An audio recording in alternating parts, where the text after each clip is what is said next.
ഇന്ന് നമ്മൾ പറയാൻ പോകുന്നത് ഇന്ത്യൻ ചരിത്രത്തിലെ വളരെ ഇൻട്രസ്റ്റിംഗ് ആയിട്ടുള്ള ഒരു ഭാഗമാണ്. അതായത് മധ്യകാല ഭാരതം. പുരാതന ഇന്ത്യ കഴിഞ്ഞ് ആധുനിക ഇന്ത്യയിലേക്കുള്ള ഒരു ട്രാൻസിഷൻ പീരീഡായി മധ്യകാല ഭാരതത്തെ അഥവാ മെഡീവൽ പീരീഡിനെ അല്ലെങ്കിൽ മെഡീവൽ ഇന്ത്യയെ നമുക്ക് കാണാം. ഈ കാലത്ത് പുതിയ ഭരണാധികാരികൾ വന്നു, യുദ്ധങ്ങൾ നടന്നു, പുതിയ സംസ്കാരങ്ങളും കലാരൂപങ്ങളും ഇന്ത്യയിൽ രൂപപ്പെട്ടു. ഡൽഹി സുൽത്താനേറ്റിൽ നിന്ന് മുഗൾ സാമ്രാജ്യം വരെയുള്ള ഈ കാലഘട്ടമാണ് ഇന്നു മുതൽ നമ്മൾ ഓരോ പാർട്ടായി പഠിക്കാൻ പോകുന്നത്. മധ്യകാല ഇന്ത്യ ചരിത്രം ആരംഭിക്കുന്നത് അറബികളുടെ സിന്ധ് ആക്രമണത്തോടുകൂടിയാണ്. ഇസ്ലാമിന്റെ കവാടം, the gateway of Islam എന്നറിയപ്പെടുന്നത് സിന്ധാണ്.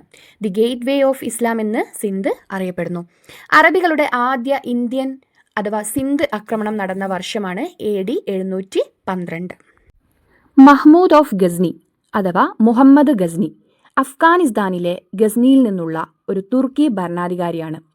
AD 1000 to 1027 കാലഘട്ടത്തിൽ 17 തവണ ഇന്ത്യയെ ആക്രമിച്ചു. ഗസ്നിയിൽ നിന്ന് വന്ന തുർക്കി ഭരണാധികാരിയായിരുന്നു മുഹമ്മദ് ഗസ്നി. അപ്പം അദ്ദേഹത്തിന്റെ മുഴുവൻ പേര് അബ്ദുൽ കാസിം മുഹമ്മദ് ഗസ്നി എന്നാണ്. അബ്ദുൽ കാസിം മുഹമ്മദ് ഗസ്നി. അഫ്ഗാനിസ്ഥാനിലെ ഗസ്നിയിൽ നിന്നാണ് അദ്ദേഹം ഇന്ത്യയിലേക്ക് എത്തിയത്. AD 1000 മുതൽ 1027 വരെയുള്ള കാലഘട്ടത്തിൽ 17 തവണ ഇന്ത്യ ആക്രമിച്ചു. എത്ര തവണ? 17 തവണ ഇന്ത്യയിൽ ഒരു സാമ്രാജ്യം സ്ഥാപിക്കുക എന്നതായിരുന്നില്ല അദ്ദേഹത്തിന്റെ ലക്ഷ്യം. മറിച്ച് ഇന്ത്യയിലെ സമ്പത്ത് കൊള്ളയടിക്കുക എന്നതായിരുന്നു അദ്ദേഹത്തിന്റെ പ്രധാന ലക്ഷ്യം.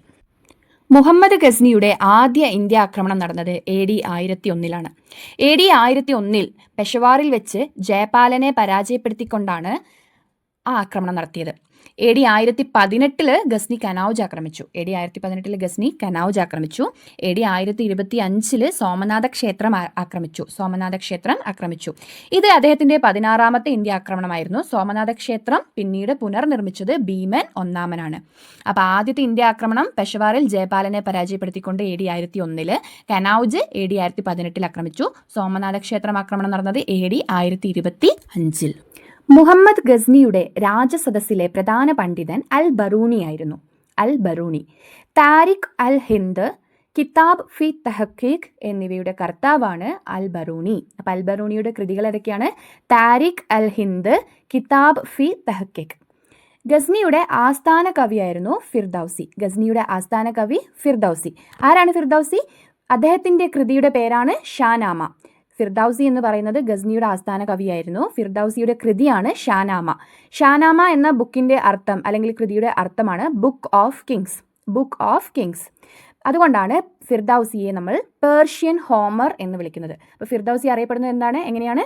Persian Homer. ഗസ്നിയുടെ ആക്രമണങ്ങളെ നേരിട്ട ഇന്ത്യൻ ഭരണാധികാരി ജയപാലനായിരുന്നു. അദ്ദേഹം ഷാഹി രാജവംശത്തിലെ ഒരു പ്രധാന ഭരണാധികാരിയായിരുന്നു. ജയപാലനും ആനന്ദപാലനും ഷാഹി രാജവംശത്തിലെ ഭരണാധികാരികളായിരുന്നു. എന്നാൽ ഗസ്നിയുടെ തുടർച്ചയായ ആക്രമണങ്ങൾ മൂലം ഈ രാജവംശത്തിന്റെ ശക്തി ക്രമേണ ദുർബലമായി.